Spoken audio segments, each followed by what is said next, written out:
Today, we are building a RAG infrastructure for your support chatbots, internal knowledge base, or your AI agents that can create on-brand content for your business.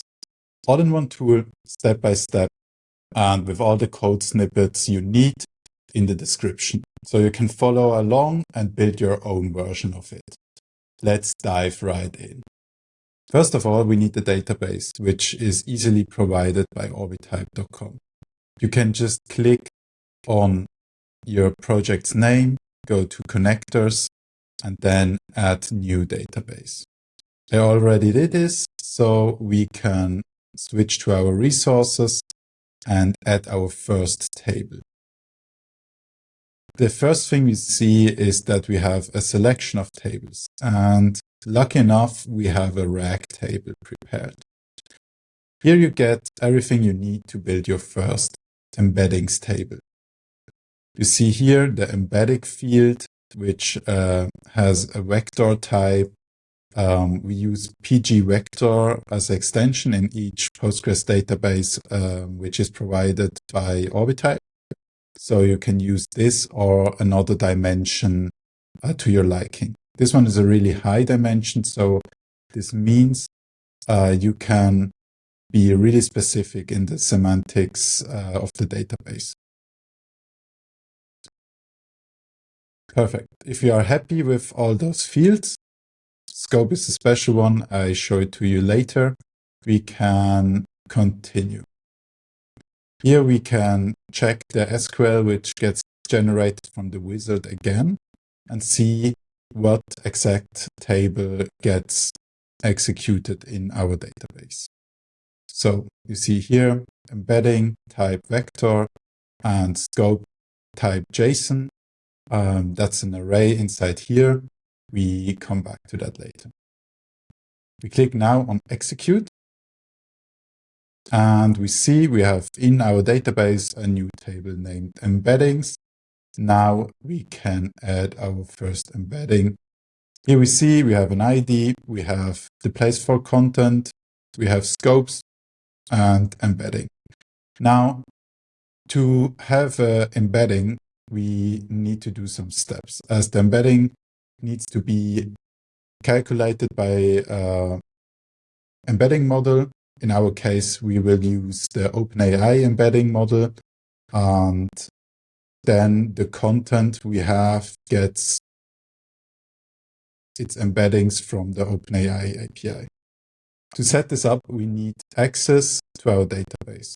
For this, we go again to our settings, we go to API keys and create a new API key. We now select the connector we want to use. In this case, we want to use it with our database. Here, the resources show our database as well. And we now want to use our API key. So in general, never show your API keys to anyone. This is just for demo purposes. Now we have our API key, and the next step we will do is clicking on credentials. And as you see here, we already have our OpenAI API key added here. And now we can create a new credential named database. And then we can edit the value here and paste our newly created API key right away. This means we have now added our API key or whatever other environment variables you want to add to our workspace scope. This helps us in the next step to build our workflow and have no problems with OAuth authentication or any tokens we need to manage securely. Quick note here, in future you will be able to do this without the OpenAPI API key and do everything right inside Orbitype without a third party. But for now, let's do it that way. We now switch over to workflows. Here we can start our first workflow. We choose the template blank. AI agent is also really cool, but that's a different tutorial.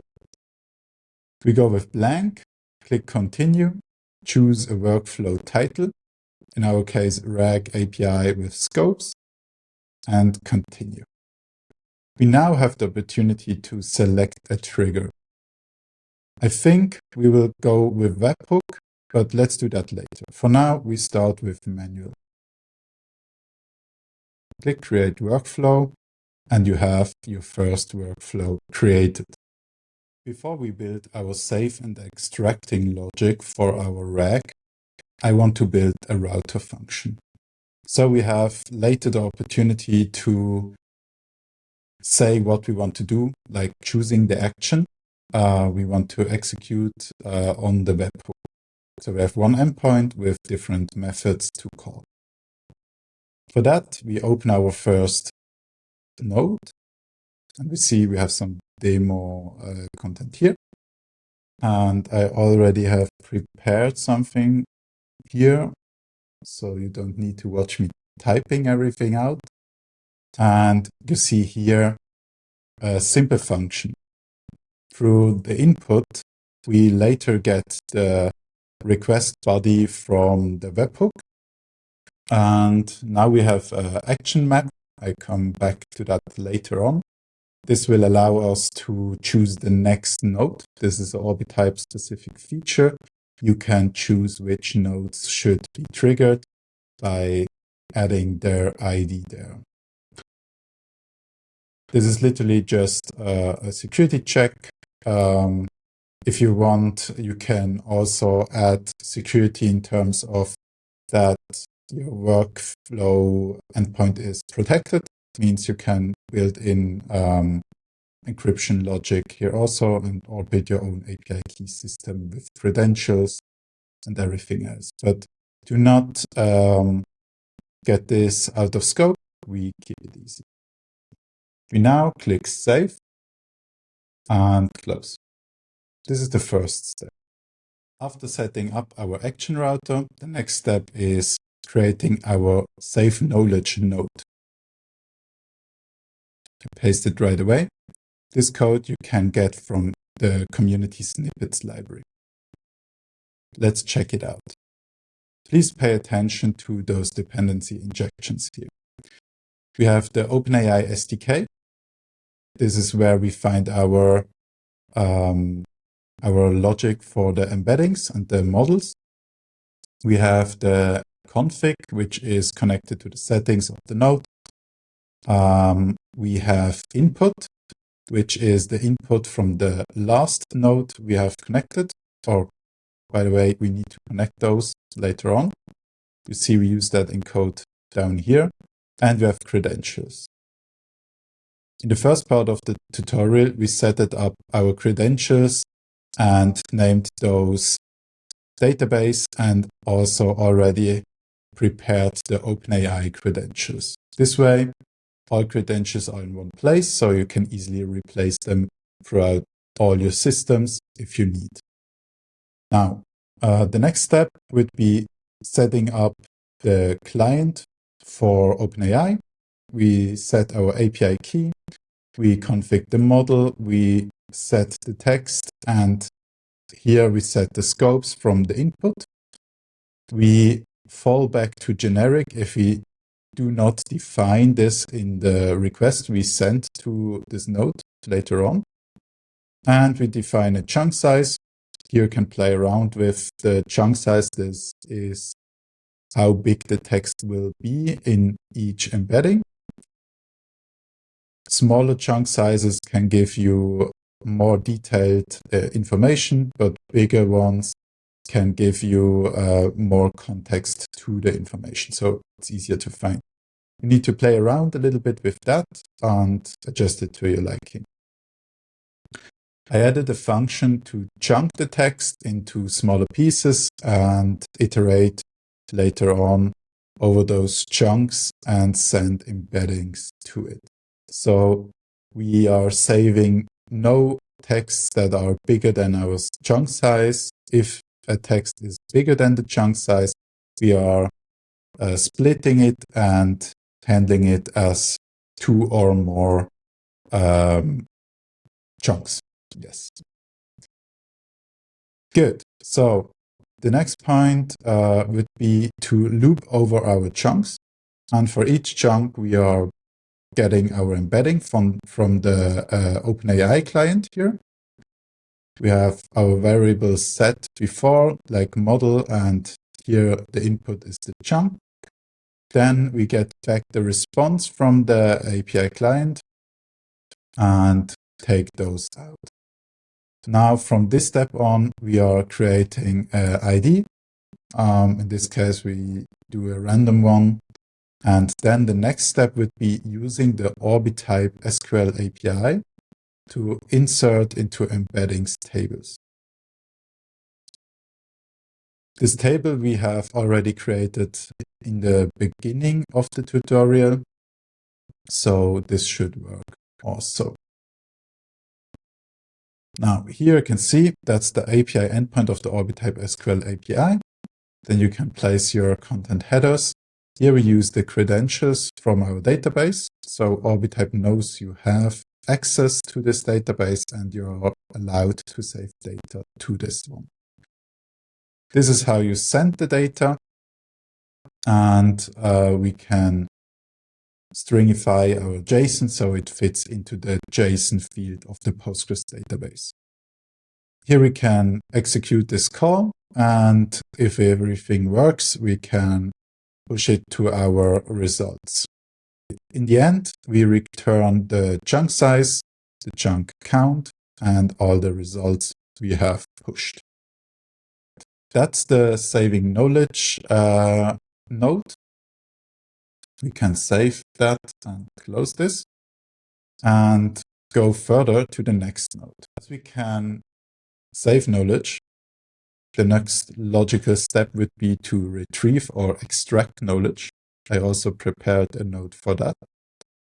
Extracting logic is pretty similar to saving logic, with difference that we have a new input coming from our endpoint. So in this case, we are asking like, what can Orbitype do? And that's our question. Now, the idea is that we create an embedding for our question, which is then comparable or like sortable in the database and can be compared to similar embeddings in our database. So later on, we see here the SQL to compare those embeddings by distance and sort them. We limit them by the top car parameter we set here, which literally means how many results we want to have at max. And from this point on, we will get all embeddings limited by the chosen number, sorted by the distance of the semantical meaning inside the embedding, the vector inside our database. We can execute those calls again over the Orbitype SQL API and then return our matches back to our user or back to our request. We can also save this one and close it. Now, the next step is to wire these things up. So we can choose that the action router can forward information to the save knowledge node. And also we can collect the action router to extract knowledge. Now, we need to adjust the action router to get the real IDs. These are placeholders. Down here, you see next connections. These are the nodes which are connected to the action router. From here on, you can click on Save Knowledge. So you have copied the ID of the next node. And for our save function, we want to redirect the user to those nodes here. extract knowledge has another ID. We can place it here. So after pressing save, we have the option in the input field, which we are filling through the body of our webhook request, to send the action and be routed to either saving knowledge or extracting knowledge. This is everything we need. Actually, these three nodes can give you the power to save knowledge and extract knowledge out of your Postgres vector database inside Orbitype. Now, as we have our logic, we need to make it accessible from the outside. For that, we need to set up a trigger method. By clicking on Settings and enabling the workflow, we can choose webhook and then copy this webhook ID. We can close it here, and then we save the workflow. So the settings are saved. To test our action router and saving and extracting logic, I added two more nodes here. They are not connected, so if the workflow starts, it goes into action router, and based on the selected method, we map it to save or extract it. So our saving test will create a fetch request to the endpoint of this whole workflow, which sends data directly into the action router. So let's open this one. Here I prepared a little example on how we can use our endpoint of the workflow. Here you see the endpoint webhook URL, and here you see the request body, which we send to this webhook. Very important is that we choose the action save. We define a scope. We can define any scope we like. And we need to set the information, the knowledge we want to save in our database. Let's make it easy and just click test this step. You see it running here. In the background, the whole flow gets executed, and now we get the response. You can see that we are getting the first node information back, and later on, here we get from the second node the embedding back. This is saved into our database. We can check that out now. So with closing this and be sure that we saved our workflow, we can go back to our database, click on the table embeddings, and we now see our first embedding in our database. We can click on it, and we see here an auto-generated ID. We see the content we wanted to save. We see if any scopes are selected, and we see the embedding code itself. You see, that's a big embedding. That's because we choose a big vector. So with this in mind, we can go back to our workflow. And now, as we have successfully tested the saving of knowledge, we now should test if we can extract this knowledge again. For this, I also have prepared a node. In this example, we choose the action extract. We set the scope on product, so other scopes are not recognized in the search. And we limit it to maximum 2 results, but we only have 1 in the database, so that shouldn't matter. And here we can send the text, or better said, our question. Now in background, what's happening is that this question gets converted into the embedding, and then we do a search in our database comparing our question embedding to the embedding of the knowledge in our database. This should, when everything went well, give us matches with our database. As you see here, the node is executed. That's the router, and it routes us to the node which extracts the knowledge. And here, under matches, you see one match. That is the information we have saved previously, which is in relation, based on the embedding, to our question, what is Orbitype? And here see the match. Orbitype is the next generation platform. So this means we are now able to save knowledge and retrieve knowledge. Everything inside Orbitype. We can close this now. And to clean everything a little bit up, it makes sense to right-click, add group, and clean up your workspace a little bit so you know what everything is doing. That's the flow, and maybe we do testing here.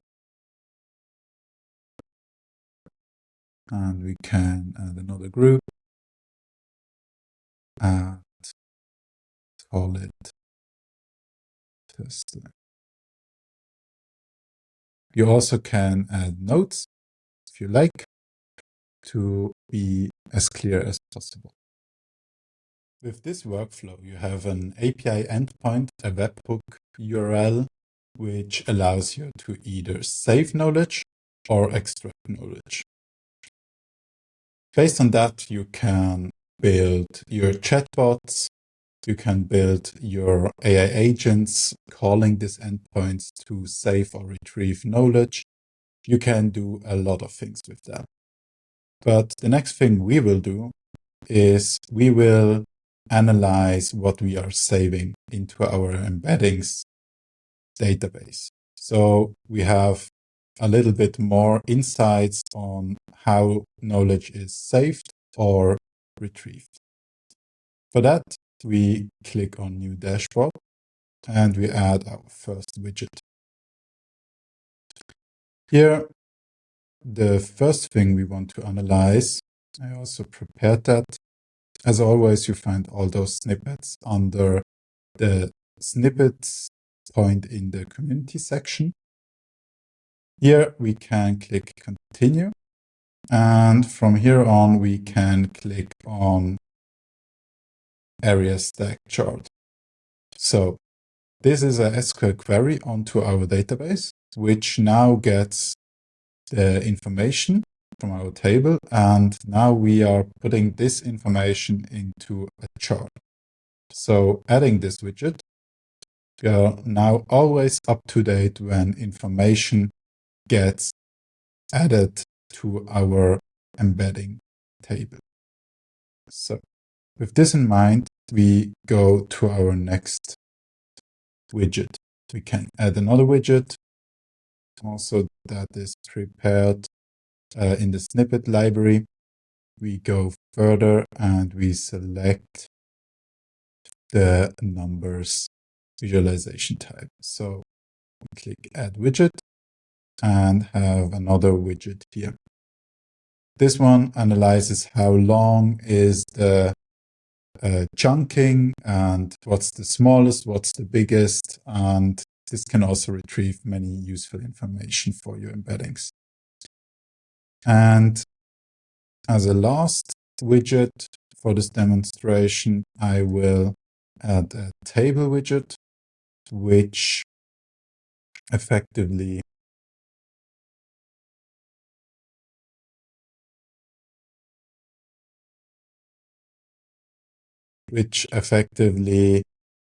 shows us which scopes we are using inside our knowledge database. So we always know how many knowledge pieces we have for each scope.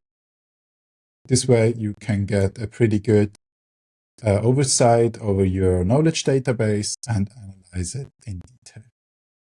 You can always drag and resize those to your liking, and save that for later.